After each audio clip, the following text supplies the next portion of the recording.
아직 이렇게 잡거나 실제로 본 적은 없겠지만 가져가면은 엄청 이렇게 자부심을 엄청 느낄 것 같아요. 그래서 꼭 너무너무 우승을 하고 싶어요. 오, 보고 싶다. 이거 뭘로 만든 거예요? 저 깨끗해요? 깨끗하면 콜라 넣고 먹고 싶은데. 아, 제가 반대할 거예요. 왜냐면 그 콜라를 따기에 좀 너무 아깝지 않아요? 그 소환사 컵이.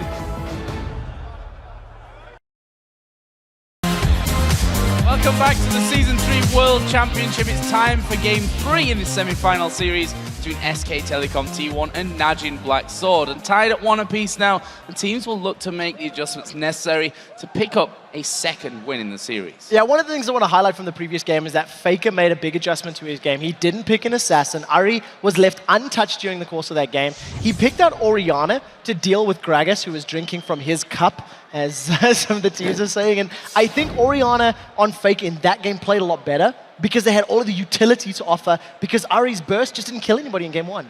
In the bottom lane too, I really got to shout out Piglet, because everyone was kind of writing him off, talking about, you know, how good Prey is. But man, on that vein, he got so strong, he could split push, and then he was ending team fights deep in the enemy team at the front of his, and he got out with 0 deaths. So we have Voyboy with us once again for this one. Voyboy, your thoughts on game 2?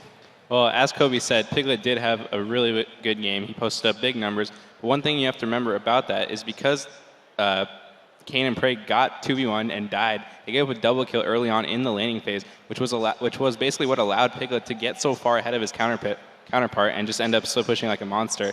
And Expression, he got 2v1. He didn't do that badly, but just the fact that your bot lane dies like that in such a way and gives the enemy top laner 2 free kills or 1 free kill just allows them to be so much stronger in every pretty much aspect. And I really hope that Kane and Prey can step it up for this game, because people have been talking about they're so instrumental for their success. They've been kind of letting us down for these last 2 games. So if they want to win, they gotta step it up. So you're giving credit to the jungler. Nice, I like it. Bengi made some big plays there very early here.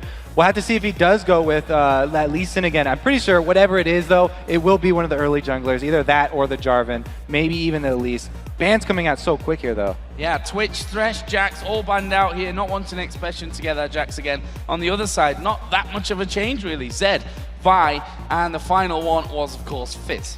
So immediately we see Shen picked up right away.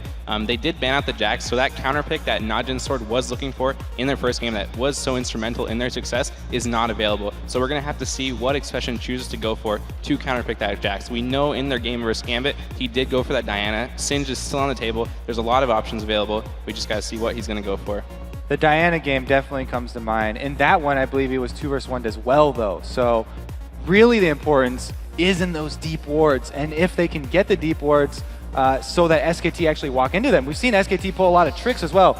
Them waiting in their base till the very last second when they rush cross over to the minion lines. They really don't want to give away how they're setting up the lanes in the beginning. So I think the level 1s even are extremely important in this matchup. So we see there for Sword the Sona and that Lee Sin. We're going to see Watch on the Lee Sin, something that, of course, Bengi has done so well with in the last couple of games. Yeah, for sure. I mean, I think taking Lee Sin away from Bengi when he's posted up such big results is a really smart move. Bengi has been picking it right away if it is available. I think that's a really smart move on him. He's just been playing really well. Even in the first game when he lost, he got their bot lane, he got them ahead, and he's just been making play after play. So Watch, we haven't seen him play it in this tournament yet, but no doubt he's going to be able to post up some results as well. Oh, so Bengi hovering over that Aatrox, which is another jungler that's very strong early if he has his passive available, though. That's someone with a lot of counterplay. When you're jungling Aatrox, you feel really strong when you have your passive up, but very weak when you have it down. And with these junglers at this level, the whole team can take advantage of you if they know that your passive is not up, and they can all just come in, invade your jungle, and really shut you down. Yeah, for sure. I mean, Faker still has his Ahri on the table, so I would not be surprised to see him pick it up. Ahri plus Aatrox is a really powerful 2v2 combination, so I would not be surprised for them to put a lot of pressure onto Nagde and try to take advantage of the less experienced player on Najin's Sword.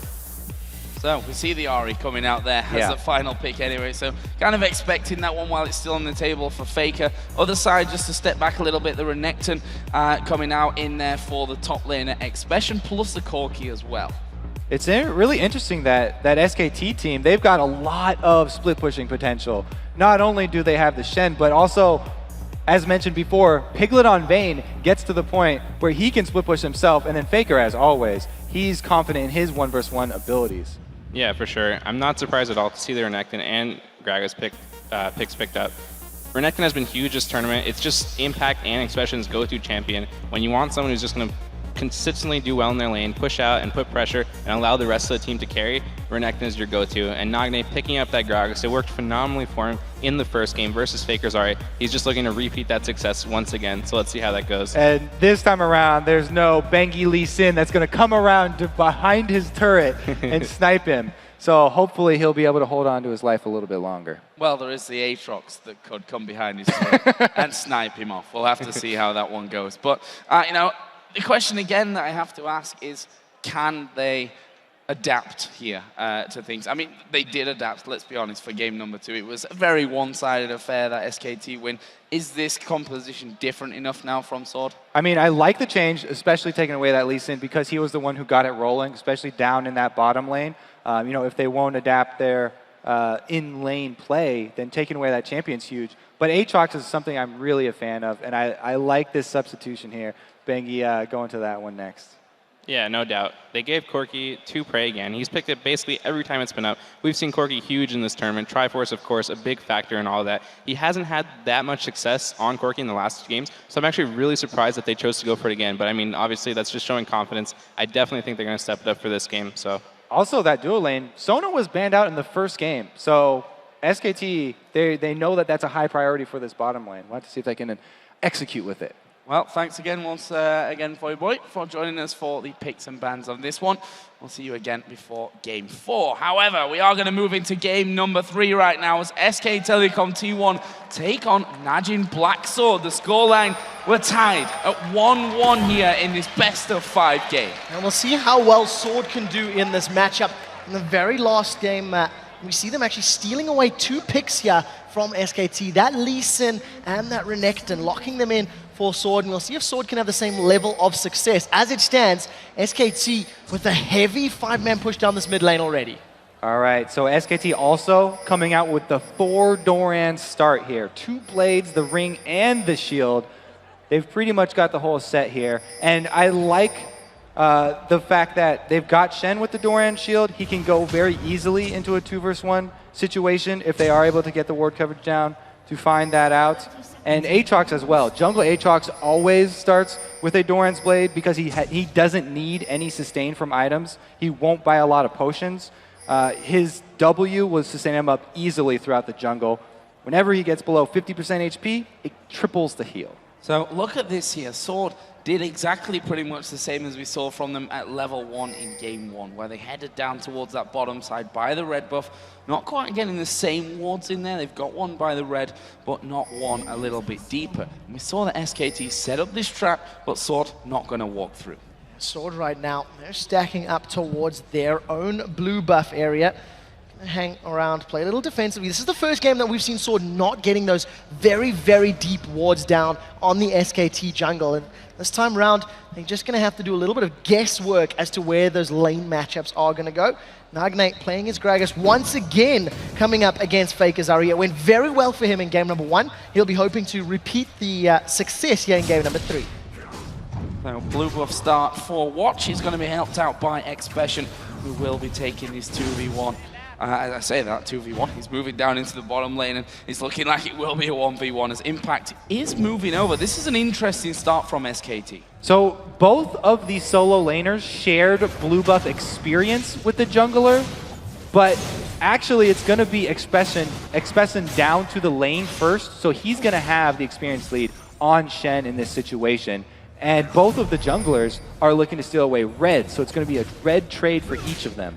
Well, Bengi has already secured that red buff. Still looking very, very healthy from this early start. Watch will secure the red buff a couple of seconds later, going to clear out the last stragglers of that camp. And you see Bengi continues to stick around in Sword's jungle. He's now gone into that Wraith camp and will be stealing that one away. It looks like Watch will most likely be doing similar as he's moving up to the Wraith camp, and both of these junglers reading their opponents and copying their plays. I also want to shout out that Bengi is going 6% lifesteal, so 3 lifesteal quints on his jungle Aatrox, Whereas the European Aatrox, a lot of them just like to run straight flat damage on him.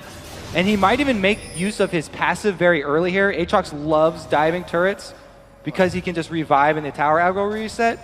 Looks like they make the call for him to just back off, though, as the good ward coverage for Najin Sword. So it does recall there after stealing away some of the golems, the Wraith Camp and the red buff. You can see that Watch once again still sticking around in the jungle here of SKT. Gonna pick himself up as double golems. Piglet and Pumandu have been pushing Prey and Kane extensively in this top lane. Every time we flicked up, Piglet and Mandu have been against Sword's tower, but Prey is doing well to CS, just a couple behind, and he does have that full wave in front of him.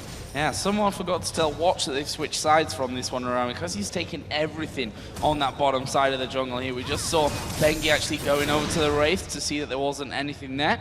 Of course, nothing on the red buff, and when he jumps over that side, he'll see that the big golem's gone as well. Bengi sulking a little bit as Watch has cleared out most of the large objectives. Watch going to return to his jungle, going to clear out that golem camp as well. Now he's going to go in to try and aid Prey and Kane. If there's any sort of harass down, they could burst Piglet, but there's no CC. Without that crescendo available, they're going to be relying on the summoner spell and the power chord slow of Kane. You can see Watch still milling about at the back there, waiting to use that safeguard in. Vision is not available. He's actually snuck himself in, so SKT are not going to be aware of Watch's position. However, look at Bengi sneaking up from the lane.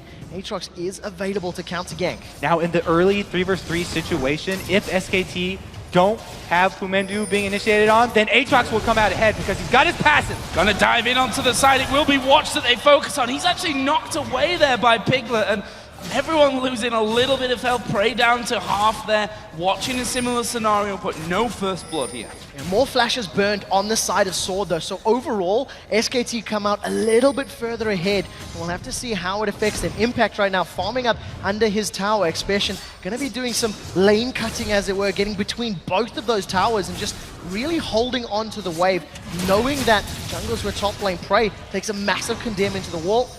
Continuing the aggression here from Piglet and Pumandu, but you've got to give props to Prey. He's only a couple CS behind. Look at Expression, they're going to be stealing away those golems as well, something that Watch did a little bit earlier on. Knowing that Bengi was on that top side, he's feeling very, very safe to do so as well. There's Piglet actually chasing it on towards Prey once again. As he said, he condemned him right underneath that turret against the wall. Not quite got the ability to do that one again. Finally, in the bottom side, we're actually going to see Impact trying to stop Expression doing that farming, but what are you going to do? Pops his ultimate, and he's all fine again.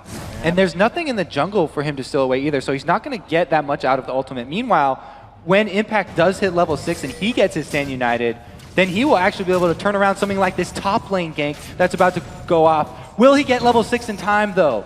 They know that Lee Sin's coming through there from that one. Impact does hit level 6, but the fact that Watch hadn't committed there. Right, they wanted to bait it in, but since he wasn't quite level 6, don't want to take any chances. Well, we do see Impact and Expression still trading blows on this bottom lane. Expression playing confidently, but hasn't built himself up a lead. Remember, he stole this pick away from Impact. Impact does have Stand United, as you can see Watch moving towards the top lane. Bengi is very close by. Watch has committed, lands the Sonic Wave. They've jumped onto Piglet. He manages to get over to the ward. First blood is going to potentially be picked up here by SKT. Here comes Shen. He may have been interrupted. I don't think he landed. I think he reneked and got in the way. Now Prey still alive. Bengi continues to focus him down. Gets the auto attack. Here comes Nagne. They pop Bengi's passive. The Bloodwell's going to come back up, and that's going to be another kill for Sword.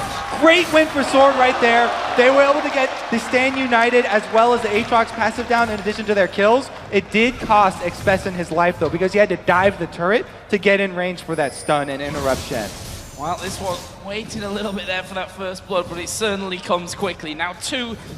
It's Najin Black Sword that have a slight lead coming off from this one, having the farm lead and that top side of things. Impact once again going to be pushing on through. He's not really been back to buy much up at this stage. You see his opponent Expression, who did go down just a little earlier, has now got that giant spell added into a Doran's Blade and shield coming into this bottom lane again. So Faker once again, after hitting level 7, got some good wards. Watch is just going to get melted. Faker's got another Spur Rush, is going to get forward, picks himself up a kill, and just melts Watch in the jungle. Faker had to pull that pick off by himself because Bengi still coming from the base. Now they have all 5 members around Dragon though, and because of the play made by Faker and Faker's warding, they're able to grab that objective. I have to say, he struggled a little bit in game 1 to make these kind of plays. He was baited into almost a similar scenario in a similar area of the map in that one, but this time around, things working off nicely. They get that objective straight away afterwards. Job done here for Faker. He goes 1-0-0 with that Finnish Codex now added in to his double Doran's rings. And Nagne changed his build up a little bit again, going for that challenge again this time. Yeah, what we actually noticed there was Expression helping out Nagne with that blue buff. Expression pulls it up, Prey and Kane now trying to challenge and interrupt Bengi and Faker on this blue. Watch is nearby, does have his smite available, and there's no smite for Bengi, so this is going to make Bengi and Faker back away. That blue buff went on a very long walk as it does reset itself and secured there by Watch. So a good steal by Sword to give themselves a little bit of an advantage. All of this jungle action is causing both junglers to be quite far behind. You can see it's a level 5 and a level 4, whereas the supports are already level 6. Oh, Expression taking a lot of damage there underneath that tower. The Zyra Vayne combo doing a lot here against him. He does have the ultimate available should he need to pop that for safety, but in the end, with those minions being knocked down, they're able to force Piglet and Mandu away to stay safe. And in the meantime, Prey and Kane are going to come back down into this bottom lane. We finally have Crescendo in there for Kane as well, just a bit of added danger. We'll see if he can make it work for him. We do see that Phage sitting with Prey. Going to interrupt the recall of Pumandu, but not going to commit further than that one. Summoner Flash and Barrier almost available there for Prey, so if a fight were to break out, he does have that potential to survive some burst damage from Piglet, who's once again running that cleanse. Does have a 10 CS lead, so as it stands, Piglet's Vayne a little bit further ahead thanks to all that very early pressure in that 2v2 lane. Up top, we do have Watch getting positioned for a gank, but he misses the Sonic Wave. Sad times for Watch there. Trying to get in. Nicely dodged though by Impact. Will just whistle by, and he will be living to fight another day up on his top side. Between the two of them, 81 to 73 CS. Expression having the lead on that one, despite the fact that Impact was able to pick up that kill onto him a little bit earlier on. You can see that he's playing that one quite aggressive. And with that Giant Belt, with the Chain Vest, the main ingredients of that Sunfire Cape, Impact not taking too much damage from him at this point.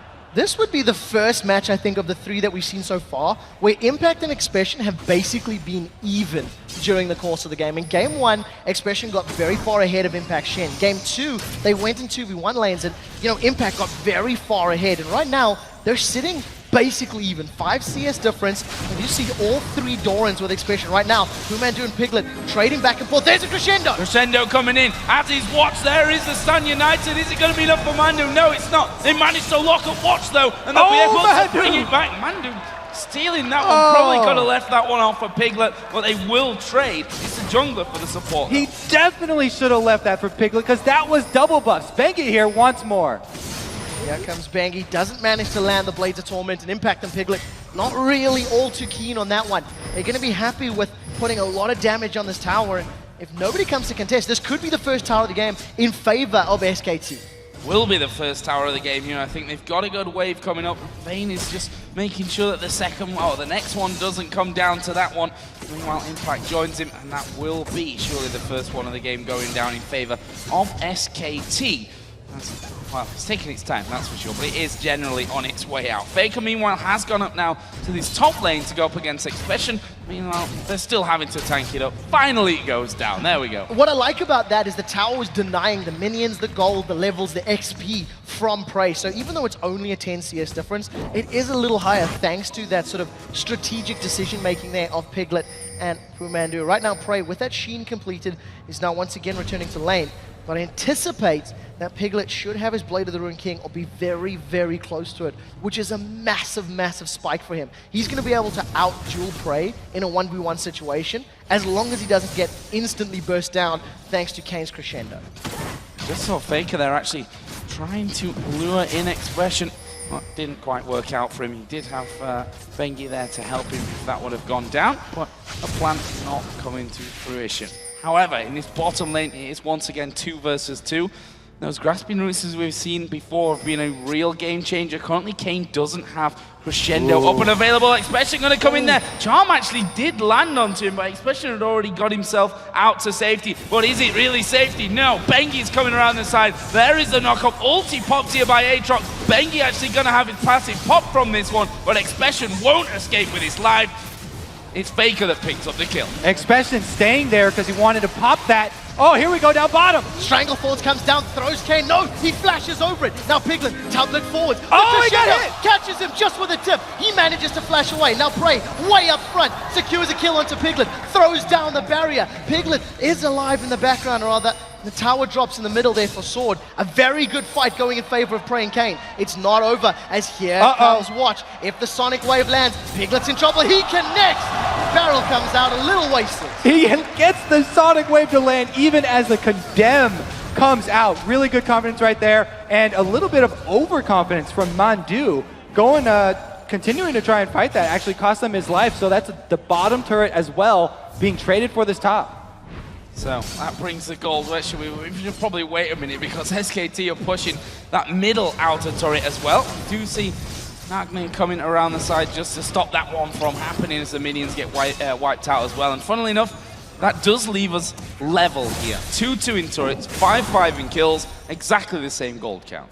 Game 1, Sword were able to maintain this level game up until the 35-minute mark where the Vision and the Baron Dance went in their favor. And we'll see if they can continue to do that again here. Of the 5 kills in Sword, 4 of them are with Watch's Lee Sin. There's only that single kill on Prey's Corki. Dragon is up, they've started this one off, and you can see SKT looking to challenge. There's no Faker though, and Piglet's pretty far away as well. Oh, Impact's actually going in for that one. But it was already taken down. Smited nicely by Watch. That will be a Dragon going over towards Sword. Impact needs to be careful here. He stood on top of the ward. Sonic Wave landed on to be realized. Oh, that position has been spotted there, but no follow through. That will just be a nice little addition to Najin Sword's gold token. Piglet once again split pushing with his Vayne. There's no tower now to focus down in this bottom lane. It's been dead for a while. He's going to keep farming up. Bengi and Faker just waiting out of vision range. If Nagne steps forward, he could get caught by the charm as Faker does reveal himself. Now, Piglet and Pumandu looking to play here with Prey and Kane. Trading a little bit back and forth, and Piglet and Pumandu realize maybe they're a little too far if they chase past the river and back off safely. Top lane pushing back here on towards Expression. He's started to build himself that lead up at this point. 25 CS in the lead. 3 assists in the kill, though, over 4 Impact. He's level with him on items. Even got that Negatron cloak above his opponent and the boots as well. He's also buying a decent amount of pink wards to keep that top area vision in SKT's favor. Now, if Impact can keep his distance and know where Expression is at all times, then he can safely use his Stand United with confidence that it won't be interrupted this time and turn around some plays elsewhere on the map. Well, we do see Nagne being collapsed on here by 3 members of SKT. Bengi has got himself a Vampiric Scepter to go with all that additional lifesteal. He's going to knock Bengi backwards, doesn't connect with the slow, but Watch kicks him backwards. A great dark flight over the wall is going to allow Bengi to get out cleanly, but it's not going to be enough to get past the Excite. Now Expression is jumping onto Impact. Impact here down to half, but Expression not got the damage to finish things off, and Impact team able to stay alive there in that top side of things. Bengi a little bit unlucky, managed to jump away before taking, that deathly damage, but the Ignite was still running on him as he went over the top of the wall. Nagne picked up that one. Yeah, Impact was caught up in the fight that he was having with Renekton. Even if he had gotten off the shield from Stand United, would have saved Bengi's life. Well, the rest of Sword now stacking up towards this top lane. Impact is alone. If the rest of Sword were to collapse, that would be a 4v1. And I think Impact is aware of the potential. He's backed off way down the lane. Sword secure the 3rd tower of the game and extend their gold lead to 2,500, maintaining control of the game ever so slightly. Yeah, going to plan for them at this point. You have to say that. See that Mandu now has almost leveled up with Watch and picked up that Oracle's Elixir as well. So we've seen a bit more ward clearing coming in. Bengi putting down pressure on that mid turret. He does have his Bloodwell back up and available for him now, but they do take down the turret, and that leaves us at 3-3 in towers. All outer turrets down on the entire map. Question is now, where do Sword go from here? We've seen this sort of back and forth play from both of these teams, securing objectives when their opponents were not there to defend them. we haven't seen sieges or picks leading to these things. So we'll have to see how both of these teams play this one. Vision is the step that happened in game 1, and you can see a multitude of wards across all of these players. Nagne now looking to play with Bumandu. He flashes over the wall. Bumandu's seen this movie before, and it didn't end well for him. He knows that Sword will not hesitate to follow up when they do get the pick on him. So blowing that flash right there, very, very well done. But it cost him a flash for just a ward kill. So it was just making the best of a bad situation here. A couple of times too many, maybe we could say, that Mandu's been caught out so far in this game, and he wasn't going to let that happen to him again. Just flashing away, stay safe. But look at this, Bengi in the jungle off Sword right now, and maybe a little bit too deep. He's going to have Piglet coming up there with that Vayne to support him. In the end, just jumps away from it. We also see Impact pushing that top lane right out. He's going to try and steal a golem as well. He does have Watch coming in behind him, though. There's no taunt available. Now Impact is in trouble. Expression lands the stun down. We do see Impact gets kicked backwards. Slice goes through once. Crescendo over the wall. Dice now lands as well, and Impact gets dropped. Sword commits a fair amount to that, but they do get the kill. Impact was spending so much money on these pink wards, but there's a small path through the jungle that Watch took, getting through the vision, able to get behind him, and they take out the global at the source. Really well played there from Sword. Piglet making sure that that bottom lane is not going to go too far and too dangerous on towards that inner turret on the bottom lane. So he's just down there picking himself up some much needed farm, keeping that tower safe at the same time. He's got that Blade of the Ruin King now finished in. If we look over the other side, Prey added into that Trinity Force, and Sorcerer Shoes now with a pickaxe. Well, we'll see how quickly he can get that Last Whisper completed. Prey once again going with that. I'm going to start calling a traditional Corki build right now, because we're seeing Sorcerer Shoes as almost the standard boots on this patch version of Corki with a Trinity Force, and a lot of people, not deviating from it. Right now, Faker's going to secure that blue buff for himself, and if we go all the way back to just before Impact died, when Bengi and Watch were battling in the jungle, I felt that Watch came out way ahead as far as damage was concerned, and he's built more tanky. I mean, Bengi has gone glass cannon, basically. Yeah, he's got a single ruby crystal as his tank item to back up his lifesteal quince and his Bilgewater Cutlass. Yeah, going for the Bilgewater Cutlass, he's looking to be able to pick people off there and have another slow in his kit, but it did cost him in those jungle trades. Lee Sin has a very strong kit. For those trades, he can slow the attack speed of Aatrox, which is really where Aatrox is shining, and it mitigates a lot of his damage, especially if Aatrox does not hit his 2 spell combos that are hard to hit at long range. Just over 10 seconds for Dragon to come up there, as we saw Sword move down to that Dragon Pit. In the end, it was SKT who started to push up through that mid lane, and it forced Sword to back away from the Dragon takedown. And now they're headed up top with Shen pushing that one through. SKT might be able to pick that one up or even make a play on mid. Look how clever they are right now. Yeah, great play by SKT, playing the map perfectly. They've got a stack in the mid lane, they've got the split pusher up top, and we always talk about when you've got that global, the best way to do it is shut down the source of the global, then go for the rest of the team. And as it stands, Sword, they saw a big juicy dragon and almost got pulled into it. Now, Stand United is available, and you can see Expression going to challenge Impact, but if a fight breaks out, it's going to be SKT with the advantage that they can pull him down there. Expression has to keep vision of Impact this time. That's why you can see him chasing Shen to the ends of the earth right now. The rest of his team cannot engage unless he has vision on Shen, or else it's going to be a 5 versus 4. Oh, risky play here coming in, the barrel He lost thrown vision. down. They've done a lot of damage in there. It's Stan United coming in, the flash over from Bengi. They're going to get involved in this one. Where is the taunt from Impact? Everyone There it backs is. off. They flashed it away. They have pulled away. Dragon picked up here by SKT. Are they just going to back away through that bottom side? Yes, it looks like it. The charm did land there onto Lee Sin. They followed through Impact. Prey picks up the kill, and they're going to keep going. It's not over yet. There's a flash over the wall from Kane. Expression has his dominance running. He's flashed. He stuns up Piglet. That's been cleansed. The resonating strike follows through. Crescendo catches Bengi over the wall, but it's not going to be enough. And the Ignite is survived thanks to Watch's safeguard. Dragon was secured by SKT, but they lost a single kill, and now they're red buff. Those cleanses from Piglet so far have been clutch. It is a pretty good trade, doing Dragon for just 1 kill, but they also lost mid power. Oh, Faker's in trouble there. That was a flash body slam he from got Nagne. He gets him with the ultimate. Now Bengi's caught out. He manages to get popped. The Bloodwell's been activated. Nagne's going to throw down a barrel. That explodes. That's 2 kills now for Sword. If they want the tower, they can get it. Instead, they're going to back away. Nagne creating plays once again on Faker. What a beautiful job right there. And they also bait in. Yes, the body slam into Flash once again so that there's nothing Faker can do to dodge it. And then he ends it with his ulti. Baiting Bengi in is just icing on top of the cake because not only do they get another kill, but they also take out his passive for another 3 minutes and 45 seconds of Aatrox's downtime.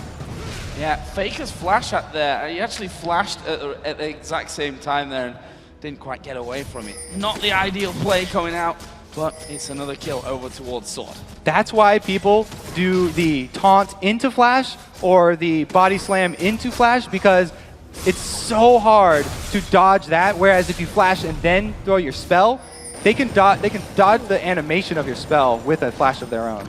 Well, right now, that is great Gragas play from Nagne. 2-0-3. He hasn't necessarily shut down Faker like he did in game 1. It definitely feels like those barrels are having an impact in this matchup. He's played Gragas in all 3 games. If Sword pick up a win here, you have to imagine SKT may consider banning that champion in the next one.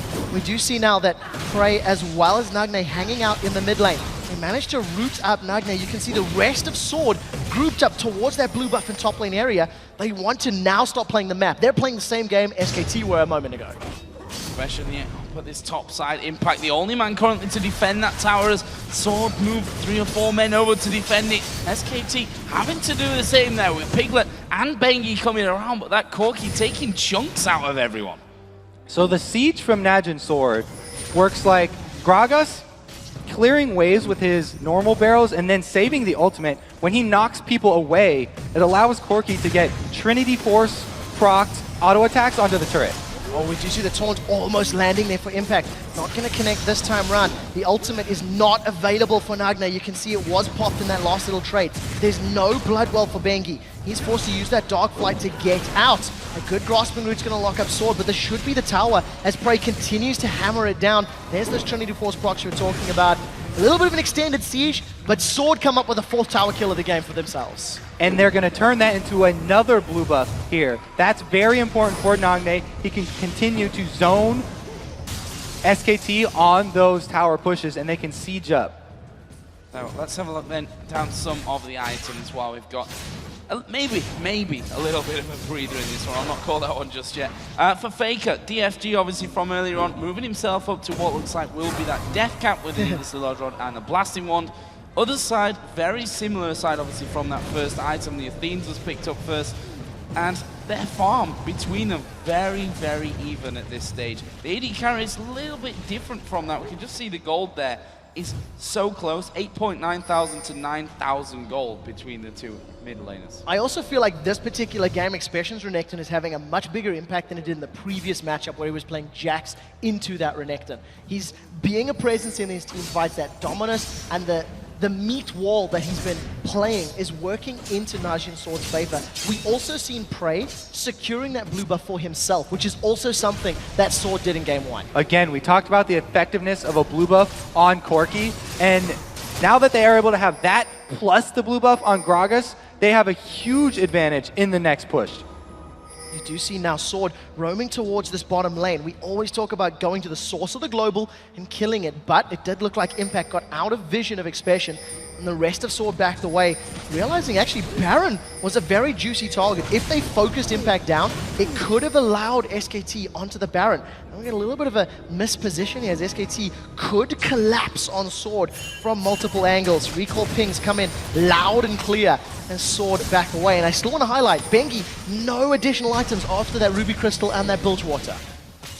He doesn't get any combat effectiveness from those home guard upgrades that he got for his boots, so you won't see him coming out ahead in those trades anytime soon.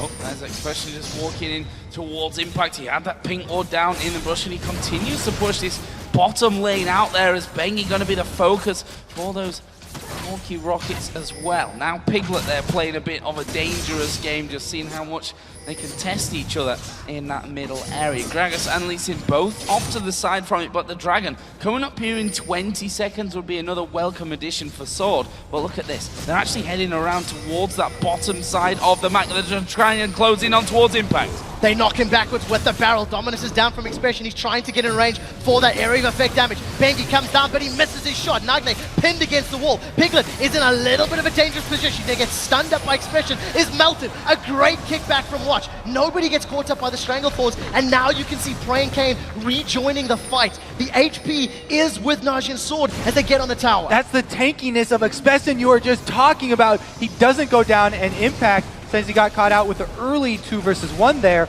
does go down, and Bengi missing that Dark Flight was only hurt them even more. Sword picking up another turret in this one. 5-3 now they lead.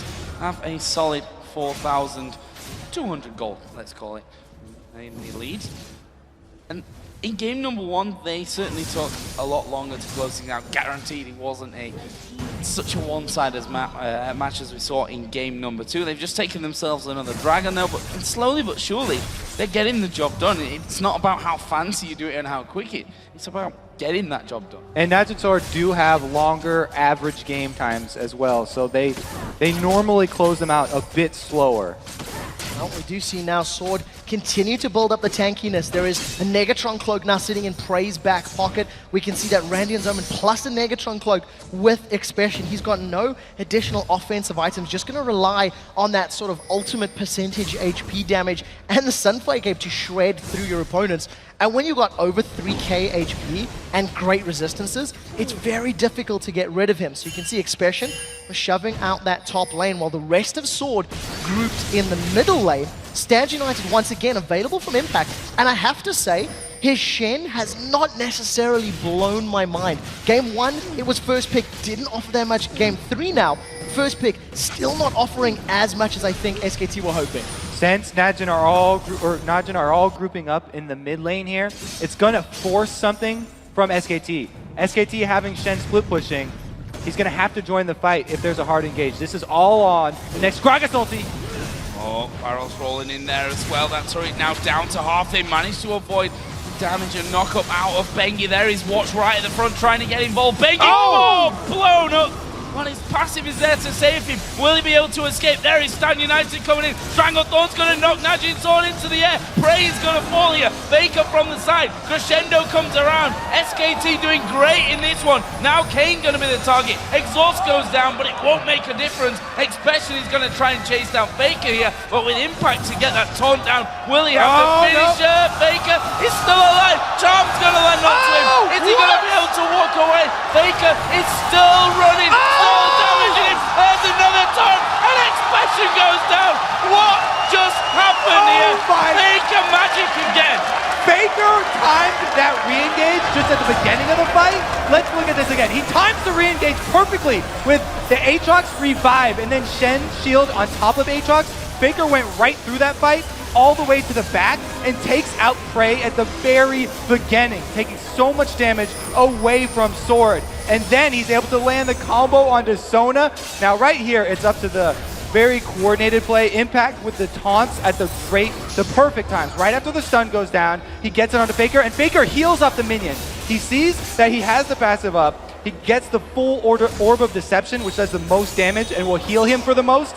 Then times the charm onto Expression for the last hit, which spaces out perfectly for taunt to come back up. Massive, massive play there for SKT. Going to give them an immense amount of confidence. The tower did fall during that engagement, so Sword maybe tunneling a little too hard on that objective and chunking down Bengi. Thought that they could get away with a little bit more. We'll have to see how this affects them.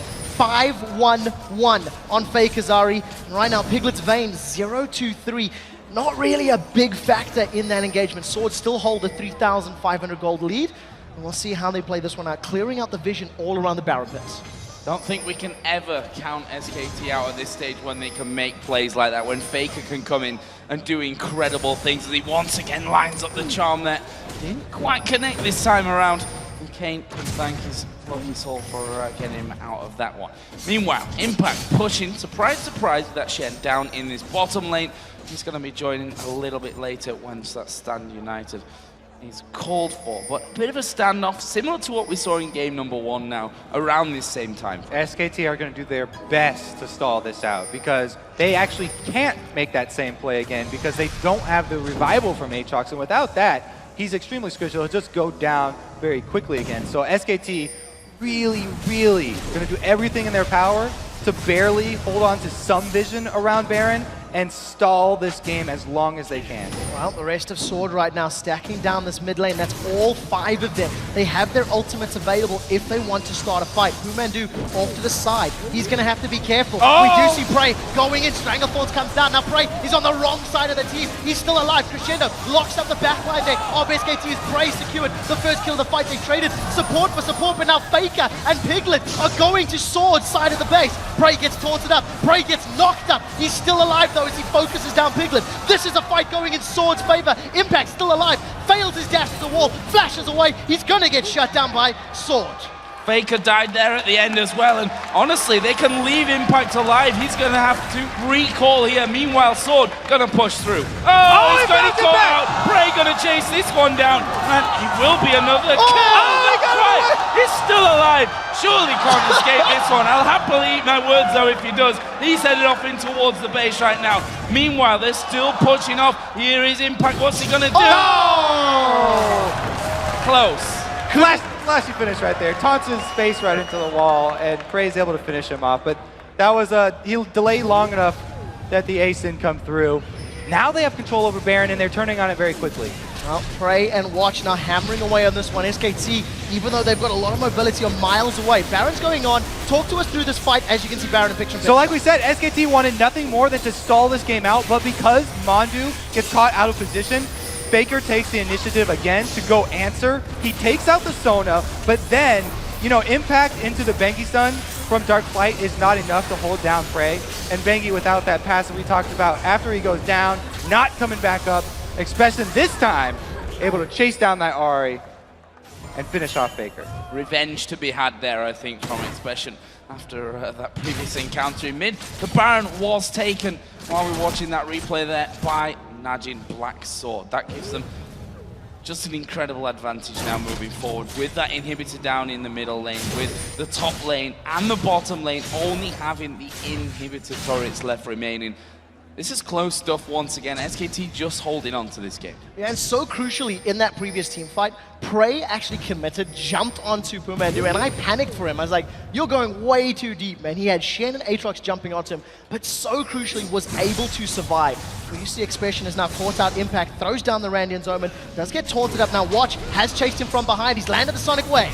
Yeah, it's going to kick him straight back into the rest of the team as well, and well, I'm afraid you don't escape these ones. Impact did manage to get the taunt off there finally, but that is the Shen down. That's a minute death timer now. Bad news for SKT. Second time in a row, someone from SKT getting caught out. Najin now gonna push in. See how this works out for them. Sword with a 5 versus 4 in the best case scenario. SKT 40 seconds without Impact Shen. The rest of Sword are now hammering away on this tower. The barrel comes out from Nagnate. Doesn't throw anyone towards him, but Faker's low. Expression does get the stun onto Bengi. His Bloodwell still alive. Hasn't been popped yet. His Expression is going to slice and dice through the minions. They've taken down the inhibitor. That's the second inhibitor of the game. All thanks to Impact being caught out. Still 20 seconds here until Impact actually comes back in, but super minions coming down middle. Faker, Bengi getting himself sealed up as well to come back into the fight, and see Sword back down to the bottom lane where it's the last place with those inhibitors remaining. This is the next juicy target for them to put on that pressure so ridiculously hard and get those minions streaming in from the base, the super minions from every single lane. Sword has a pretty easy time of sieging up here. Not only do they have the Baron buff regen, but they also have Sona and continuous rockets coming out of Prey. All they have to do is wait for that Gragas ultimate one more time He can split up this SK team, and they can take down the last turret. 3 seconds on its availability, 2-1, and all of a sudden that cask is ready to be thrown out by Sword. The question is, will anyone from SKT stand far enough forward to actually get caught out? Remember that Bengi still has his Blood Well available, as well as a Locket of the Iron Solari, so a little bit more survivability in these team fights if they break out. Even if Nagne just pushes all members of SKT back with the barrel, then that opens up the turret for Sword to take down pretty quickly as well. So even if they don't get someone forward, it's going to be some tower damage. We see the rockets all landing nicely there on towards Faker Prey. Gonna step himself up there and get a couple of auto attacks off. Actually tanking up the turret and sort of actually moving into this one. It's Watch and Expression caught by the grasping hooks, but they just don't care about that one right now. They are gonna take the third and final in him. Can they win the game? Well, see if they can chase this one in. This is going to be a 5 versus 5 on the Nexus turrets, but Sword have got those streams of super minions pouring into the base. The barrel comes out there from Nagne, as we do see Bengi gets caught by a couple of auto attacks. Expression has his Randians, has his ultimate. Bengi started the fight. Bengi is going to go in for this one, but there is a crescendo coming away. Piglet going to use that cleanse on the backside, but he's going to be chased completely out of the fight. Stan United actually coming down onto him. Piglet did survive. Not so lucky here for those Nexus turrets though. There is Impact getting himself locked up. Piglet almost being blasted down. And there is Prey going in with the Valkyrie to pick up another one. That's 4 men down for SKT. And that is the win. 2 games to 1 now for Najin Black Sword. Top of that, 3 red side victories, and what a great turnaround. Najin Sword stealing away those crucial picks, the Renekton and the Lee Sin, and you have to give props to Watch's Lee Sin. It was particularly strong in that game, and I really feel like that those are going to be some very contested picks going into that game number 4. I agree, because also the Aatrox from Bengi did not work out very well for them. He built into the upgraded mobility boots, and with the early Cutlass, he did not have the combat stats to play with those early skirmishes. When you play a jungle Aatrox, you really have to consider your farm, and you can't play it quite the same as the other junglers and ignore that for so long. So the trend that we've had at this point is Sword win game 1, SKT come out and know how to beat them in game 2 because they play pretty much the same thing. Will Sword go for this kind of combo once again, or are they going to change it up to finish off the game? Let's bear in mind here that it's now 2-1, which means that SKT have to win 2 games in a row. You're right. I mean, it's been all red side wins so far. So if we continue the trend, then we'll go all 5 games.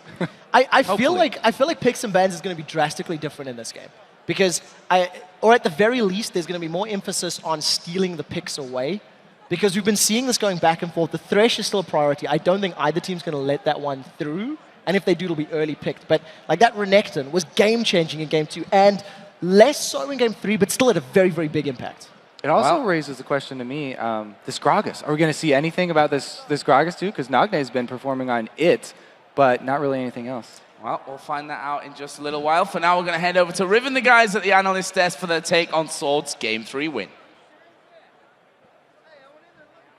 Thank you very much, gentlemen. And as usual, we're going to start this one off with picks and bans. We'll just go over it a little bit, what happened. And pretty much what happened is we kind of saw the same thing coming out again. Nagne going back onto Gragas as well. Yeah. Freak, talk a little bit about that. So I really, really like, again and again, the Gragas vs. Ahri pick. It gives him good dueling potential. We've actually seen him fight Faker very successfully with Gragas, which is, I think, very impressive from Nagne. The other thing that I really like is Impact is on a guy who fights things for a living. His Jackson game 1 was crazy, drew a ban in game 3. Then he played Renekton, got ahead, and single-handedly destroyed the backline.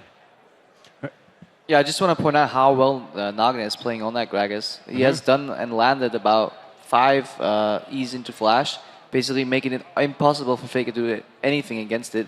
And yeah, they're playing so solid, and I just really hope they take out Nagne's Gragas to throw him off, get him out of his comfort zone. That's what you need to do. Like when you're in an extended series, don't let people play the same comfort picks over and over, because even if it's not the ideal matchup, you might actually just win it because you're so used to playing it.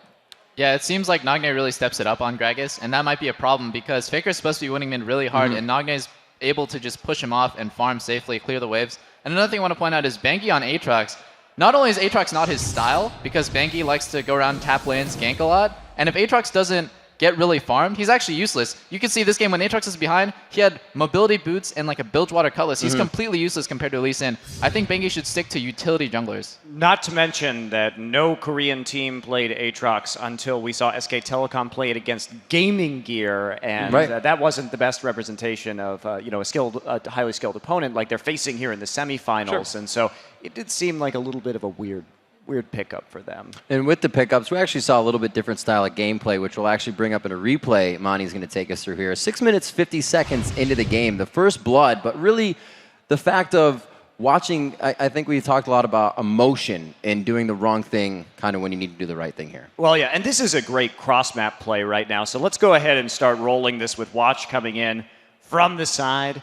And yeah, he gets the hit onto Piglet right there. W's to the ward, gets condemned backwards, but Mondu here trying to deal some damage to Prey. Nice exhaust, and here's the Shen ult. It gets canceled by Renekton in the bottom lane. Now Prey's going to have a great dodge here on the slow as well as the Zyra ultimate, or passive rather, and that baits Bengi in there. So even that little juke bought them a lot of time. Now what happened in this bottom lane actually was Renekton dove underneath the turret in order to stop that ult. So it was pretty good positioning by Impact, and he took a bunch of tower shots. He ate a taunt under the turret as well, and that really, that's why that kill was able to happen right there. So a little bit of variance across the map. Nice trade, but I praise little juke there on the Aatrox slow and the Zyra passive was pretty nice and made sure they got that kill. Faker was based, so it allowed Nagne to roam up into that top lane also. Speaking of Zyra, speaking of Pumandu this game, Crepo, we just saw kind of a lackluster performance, to say the least. Yeah, that passive missed, and then in the bot lane, his passive took a kill that otherwise would have granted double buffs to Piglet.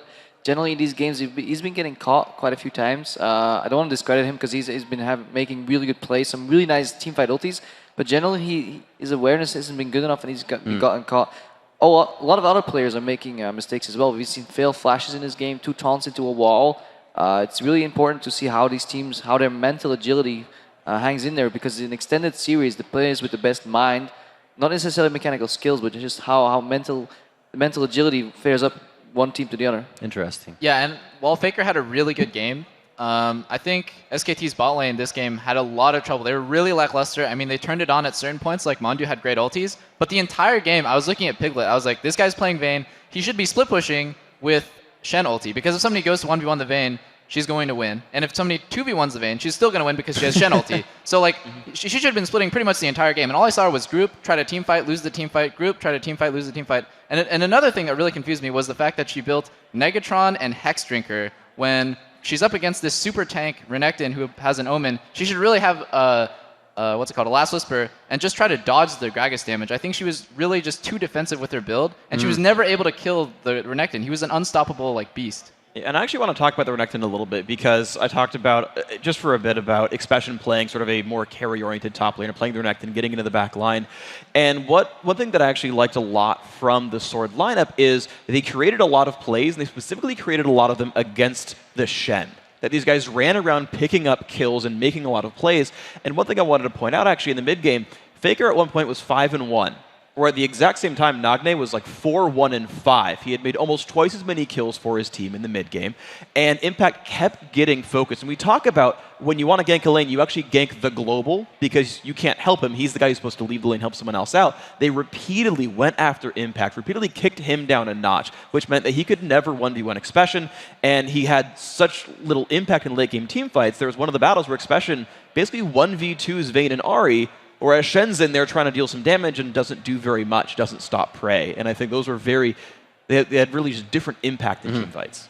And I think that Sword has Shen on just downloaded. You know, I don't think Impact needs to play Shen anymore, because it seems like Expression not only has a counter, but they're willing to just camp the crap out of Shen the whole game. And not only are they willing to just camp him, but the way they play against Shen too with their aggressive style, if you can get that Gragas burst down, you can force the Shen ult to be used more defensively, and he will not be in typically a good position for taunts after that. So if you play aggressively against Shen and you prevent that Shen ult from being used aggressively in turn, you force that defensive ult, then you really have an advantage against the Shen teams a lot of the time. All right, well, we get a chance to see what these teams have for each other. We got to take a quick break right now, but when we return, it is Game 4 between SKT and Najin Black Sword.